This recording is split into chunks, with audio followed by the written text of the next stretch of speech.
오전에 나눠드린 부활절 달걀을 다들 잘 드셨나요? 두 묶음씩 나눠드렸는데 한 개는 내가 먹고 또 한 묶음은 누가 먹죠? 또 한 묶음도 내가 먹고. 아직 집에 안 다녀오신 분도 계실 텐데 저는 성도님들을 믿습니다. 집에 가서 집에 가는 길에 또 가족들에게 또 주변 이웃들에게 꼭 나눠주시길 간절히 또 축원하고 또 믿습니다. 네. 오늘은 예수님께서 십자가에서 죽으시고 3일 만에 부활하신 날입니다. 왜 예수님의 부활이 그토록 중요할까요? 왜 기독교는 예수님의 탄생만큼이나 아니 어쩌면 그 이상으로 부활을 중요하게 여길까요? 예수님의 부활의 중요성은 단순히 2000년 전의 역사적 사건으로 그것을 기념하는 것을 넘어서 오늘 우리 기독교 신앙의 핵심이자 전부라고 해도 과언이 아닐 것입니다. 우리는 종종 역사 속의 위인들의 탄생이나 업적을 기념합니다. 이순신 장군이나 세종대왕 같은 그런 분들에게 우리는 참 많이 감사하고 또 배울 것이 많이 있습니다. 하지만 예수님의 부활은 그런 기념과는 차원이 좀 다릅니다. 만약 예수님께서 십자가에 돌아가신 후 만약에 그대로 무덤에 계셨다면 기독교는 시작되지 않았거나 전혀 다른 종교가 되었을 것입니다. 부활은 예수님께서 스스로 말씀하신 대로 그분이 하나님의 아들이시며 우리의 죄를 대속하신 구원자이심을 확증하는 결정적인 사건입니다. 즉 부활신앙은 기독교의 신앙의 뿌리이자 기둥인 것이죠. 성경은 예수님이 부활이 얼마나 중요한지를 우리에게 잘 보여주고 있습니다. 특히 사도 바울은 고린도전서 15장에서 부활의 중요성을 명확하게 우리들에게 설명해 줍니다. 고린도전서 15장 14절과 17절 말씀을 한번 다 같이 읽겠습니다. 시작. 그리스도께서 만일 다시 살아나시 못하셨으면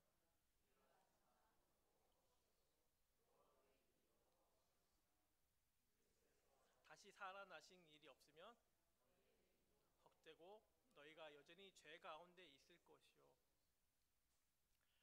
바울의 말처럼 만약 부활이 없다면 기독교인의 믿음은 헛되고 우리는 여전히 죄 사함을 받지 못한 채 살아갈 수밖에 없는 죄인들의 모습을 할 것입니다. 이것은 바로 성경이 제시하는 강력한 부활의 증거 메시지입니다. 부활은 예수님의 모든 말씀과 사역, 우리에게 약속하신 것들이 참되다는 하나님의 인치심과도 같습니다. 오늘 본문인 20장의 앞부분을 보면 막달라 마리아와 몇몇 여인들이 유대인들의 안식일이 끝난 후 맞은 첫날에 곧 주일 새벽에 예수님이 묻히신 무덤으로 갔다고 기록합니다. 성경에 의하면 금요일 아침 9시에 십자가에 달린 예수님은 숨쉬기조차 힘든 고통 속에서 6시간 정도 계시다가 오후 3시경에 운명하십니다. 그리고 아리마대 사람 요셉이 예수님의 시체를 가져다가 금요일 일몰과 함께 안식일이 시작되기 직전에 장례를 마무리합니다. 그리고 안식 후 첫날 주일 새벽에 막달라 마리아는 빈 무덤에서 천사를 만났고 예수님의 부활 소식을 듣고 그 사실을 믿게 됩니다. 또한 두 제자 베드로와 요한도 빈 무덤과 또 세마포 그리고 수건들이 있는 것을 보고 예수님의 부활을 믿게 되는 것이죠. 그리고는 제자들이 모여 있는 곳으로 가서 그 집으로 가서 예수님의 부활 소식을 전합니다. 이만한 증거면 제자들 중에 누구든 예수님의 부활을 역사적 사건으로 믿을 만합니다. 그런데 제자들은 어떻게 반응을 합니까? 오늘 본문 19절 상반절 말씀입니다. 다 같이 읽겠습니다. 시작.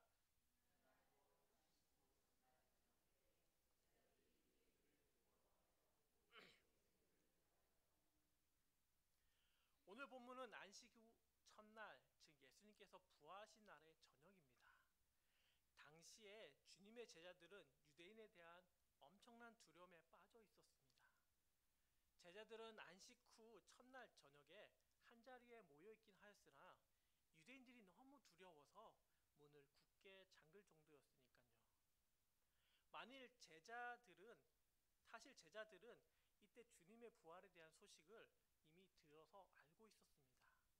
마리아로부터 들었고 베드로로부터 들었고, 또한 주님께서 자신이 십자가에 돌아가시기 전에 나는 부활할 것이다 라는 그 가르침을 5번이나 제자들에게 하셨습니다. 그 중에 한 2곳 정도를 살펴보겠습니다. 먼저 마가복음 8장 31절입니다. 같이 읽겠습니다. 시작. 인자가 많은 고난을 받고 장로들과 대제사장들과 서기관들에게 버림받아 죽임을 당하고 사흘 만에 살아나야 될 것을 비로소 그들에게 가르치시되. 또 마태복음 16장 21절입니다. 한번 다 같이 읽겠습니다. 시작. 이때로부터 예수 그리스도께서 자기를 예루살렘에 올라가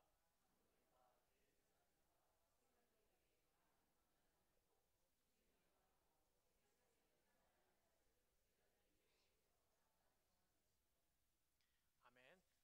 예수님께서는 함께 계실 때 내가 죽었다가 부활할 것이라고 가르침을 받았으며, 오늘 말씀대로 예수님께서는 지금 부활하셨다는 소식을 제자들은 들은 것입니다. 하지만 제자들의 마음에는 유대인들에 대한 두려움이 앞서 있기 때문에 현실적인 두려움이죠. 부활이 주는 능력을 깨닫지 못하고 있었습니다. 예수님을 죽인 유대인들이 이제는 자신도 죽일 것이라는 그 두려움에 사로잡혀서 문을 꽁꽁 잠근 상태입니다. 이들이 예수님의 부활을 부정하는 것일까요? 그렇진 않습니다. 예수님이 역사적으로 부활하셨다는 것은 이들은 믿었습니다. 그러나 예수님의 부활하심이 갖는 의미, 그것이 또한 나와 연관성 속에서 얼마나 연관성이 있는지에 대해서는 이들은 깨닫지 못하고 그냥 자신이 처한 환경 속에서 현실에 있는 두려움, 유대인들이 날 죽이면 어떡하지? 하는 그런 두려움 속에서 예수님 부활과 상관없이 자기는 벌벌 떨고 문을 잠그고 있는 상황입니다. 죽음의 두려움에 제자들이 할 수 있는 일이라고는 고작 문을 걸어 잠그는 것입니다. 만약에 유대인들이 이들을 죽이려고 만약 했다면 이 문 하나 부수는 일은 아무것도 아닐 것입니다. 그냥 병사들이 와서 부수는 것은 쉽게 이 문은 부서질 것입니다.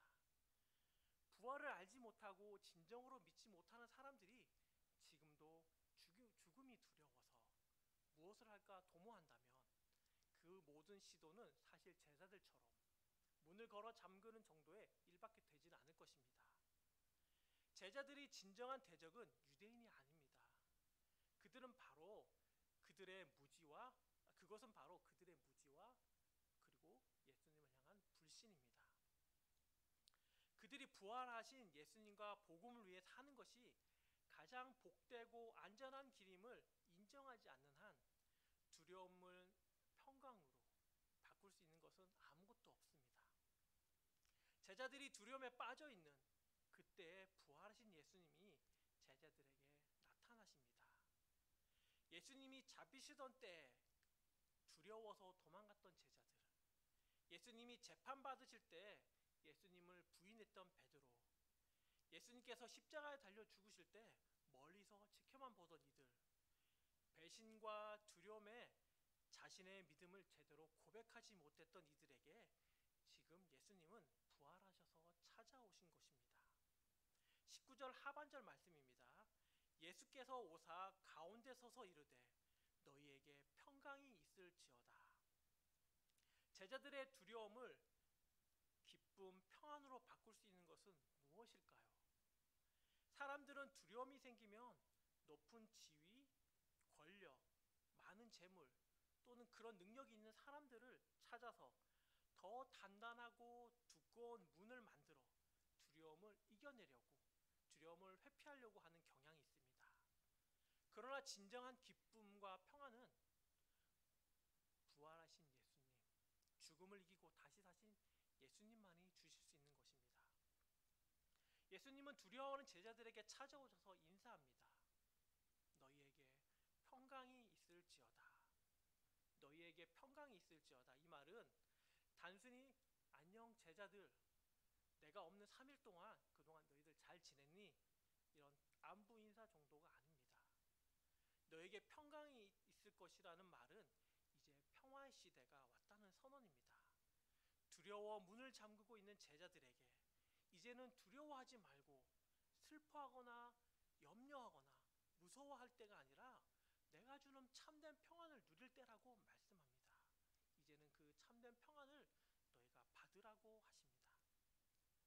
예수님이 십자가 위에서 다 이루었다고 말씀하심으로써 하나님과 화해가 이루어졌습니다.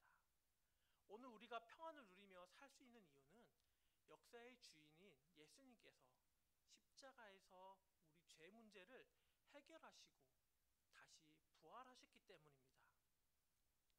세상의 가치에 따라 높은 지위, 넉넉한 재정, 그것들을 가졌을 때 우리에게 평안이 찾아오는 것이 아닙니다. 통장에 잔액이 많을 때는 뭔가 평안과 평강을 얻는 것 같고, 또 그러다가 그 통장의 잔액이 0에 가까워지거나 마이너스가 된다거나 또 내 안에 어떤 어려움이 생길 때는 사라지는, 그것이 평안이 아닙니다. 요한복음 14장 27절 말씀입니다. 함께 다 같이 읽겠습니다. 시작. 곧 나의 평안은 너희에게 주노라. 내가 너희에게 주는 것은 세상이 주는 것과 같지 아니하니라. 너희는 마음에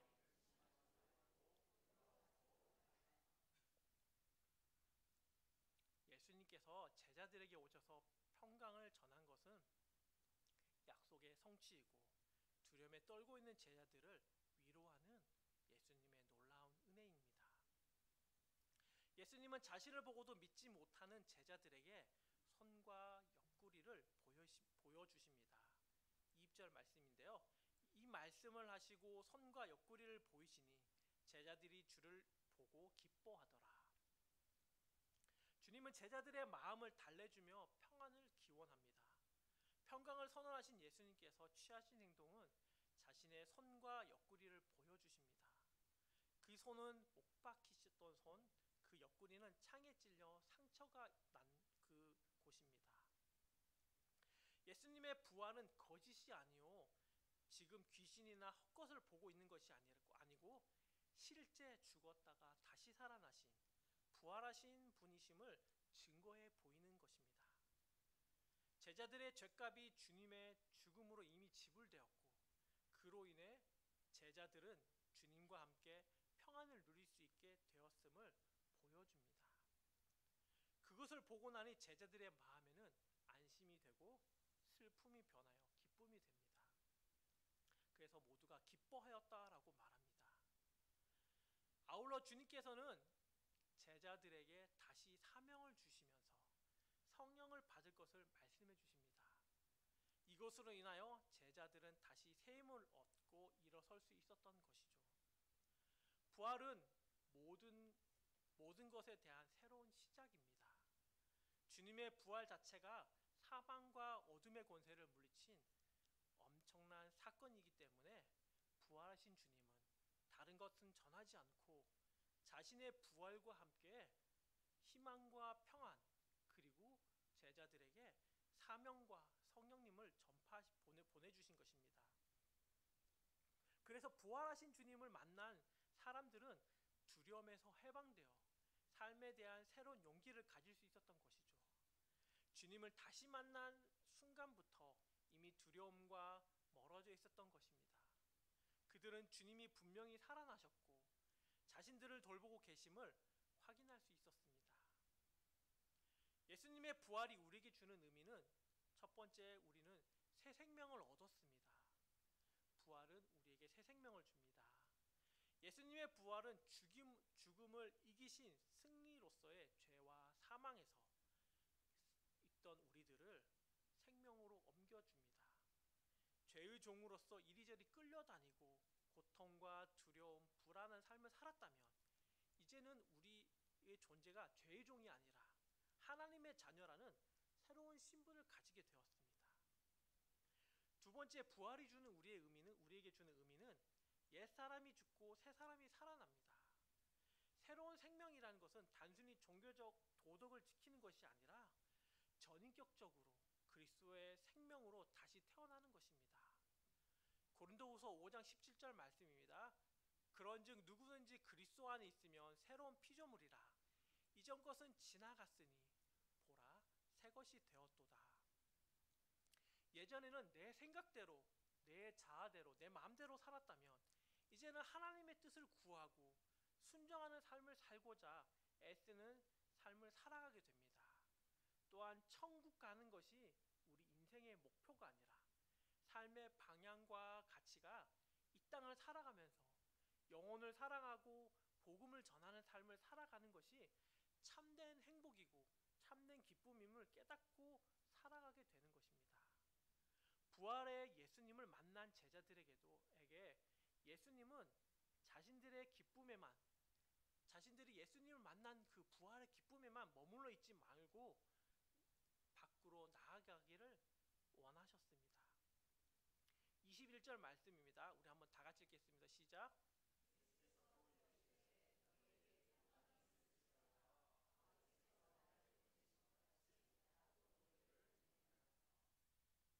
예수님은 부활하신 후 제자들을 위로하고 평강을 주시는 것에 그치지 않으셨습니다. 그들을 세상으로 보내셨습니다. 나도 너희를 보내노라. 이것은 복음 증거의 사명입니다. 예수님의 부활은 개인의 위로에서 멈추는 것이 아니라 하나님의 나라를 세우는 일로 이어져야 합니다. 요한복음 전체를 보면 예수님은 자신을 하나님께 보냄받은 자로서 이 땅에서의 사명을 감당하고 계심을 우리에게 알려줍니다. 정확하고 분명한 목적을 가지고 이 땅에 오셨는데 그것은 아버지의 뜻을 이루는 것, 복음을 전하고 죄인들을 구원하시고 하나님 나라를 세우는 것입니다. 나도 너희를 보내노라. 이 표현은 하나님께서 예수님을 보내신 것처럼 예수님도 우리를 그 사명과 같은 방식으로 세상에 보내시는 것입니다. 즉 제자들의 사명은 예수님의 사명의 연장선입니다. 두려움의 문을 잠그고 있는 것이 아니라 부활하신 예수님이 나와 상관없는 삶, 그 삶을 살아가는 것이 아니라 부활의 주님을 믿고 새 생명을 얻은 제자들에게 이제는 문 밖으로 나가서 전도자의 삶을 살라고 하시는 것입니다.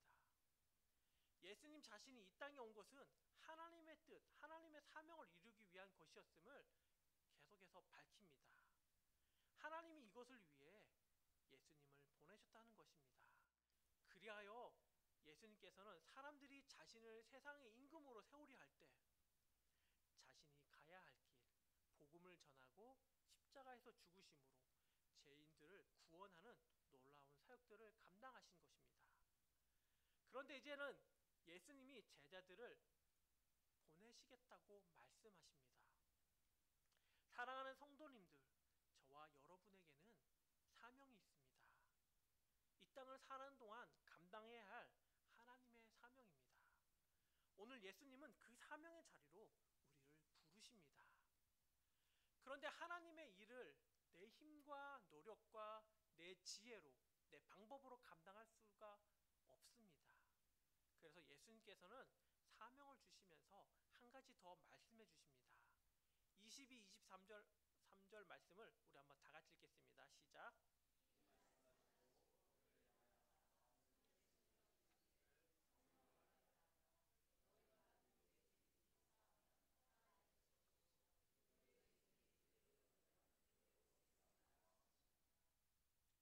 22절에서 숨을 내쉬다라는 의미는 창세기 2장 7절의 말씀을 연상케 합니다.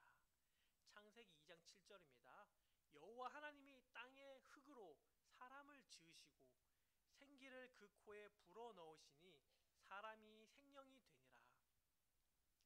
이것은 새 창조를 하는 행위로 창조 때 하나님께서 흙으로 만든 인간에게 생기를 불어넣어 변화를 일으키셨듯이 이제는 예수님이 두려움에 사로잡힌 제자들에게 그렇게 성령님을 불어넣어서 우리들을 변화시키는 것을 말합니다. 성령을 받은 사람들에 대해서는 사도행전에서 잘 나오는데요. 사도행전 1장 4절 5절 말씀을 또 한번 다 같이 읽겠습니다. 시작.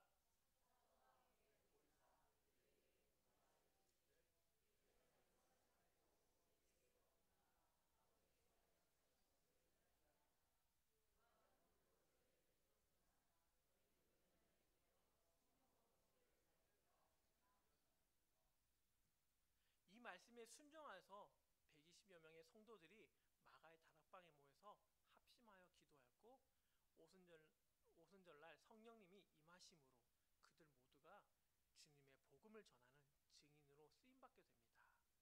또 우리가 잘 아는 사도행전 1장 8절 말씀을 제가 읽겠습니다.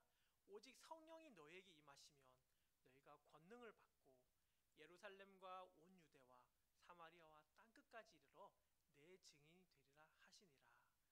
이 말씀 우리가 이 땅을 사는 동안 우리의 사명이 무엇인지를 분명히 알려주는 말씀입니다. 부활하신 예수님께서 우리에게 사명을 주시는데 너가 한번 해볼래? 너 힘 있으면 한번 해봐. 이런 것이 아니라 성령님을 우리에게 주셔서 우리로 하여금 하나님께서 예수님에게 주셨던 그 사명, 이제는 예수님께서 우리에게 주시는 그 사명을 감당할 수 있게 해주시는 것입니다. 예수님을 부인하던 제자들이 성령님을 받게 되면 놀라운 일이 일어난다는 것을 사도행전 말씀을 보면 계속해서 우리에게 보여줍니다. 제자들이 두려움에 많았던 제자들이 성령님을 받은 이후에 용기를 내고 복음을 전하러 이곳 저곳 또 사람들에게 복음을 전하고 사랑을 실천하는 모습들을 우리는 사도행전을 통해서 많이 곳곳에서 보게 됩니다.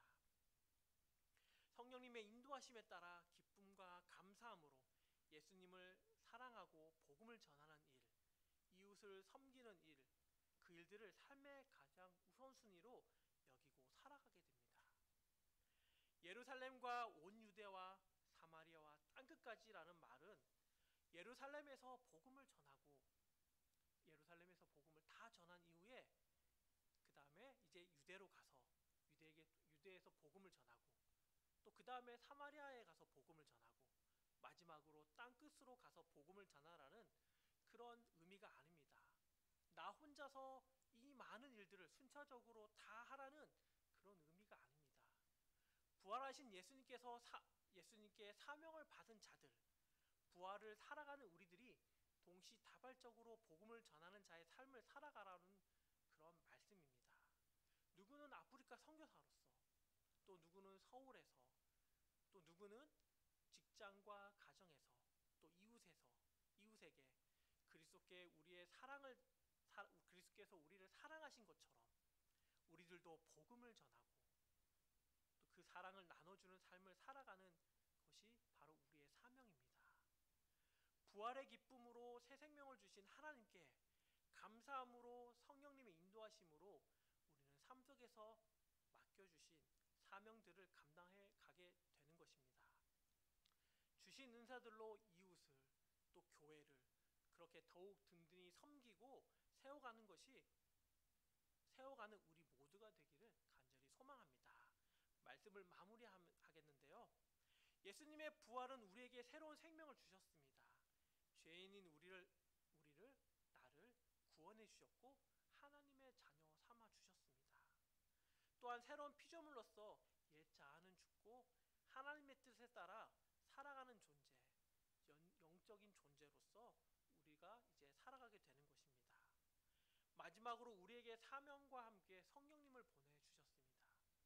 억지로 내 힘으로 하는 것이 아니라 선교지에서, 직장에서, 또 부모에게, 자녀에게, 또 친구에게, 이웃에게 그렇게 맡겨주신 사명에 따라서 또 나에게 주신 하나님의 은사에 따라서 그리스도의 사랑을 전하고 복음을 전하는 우리 모두가 되도록 합시다.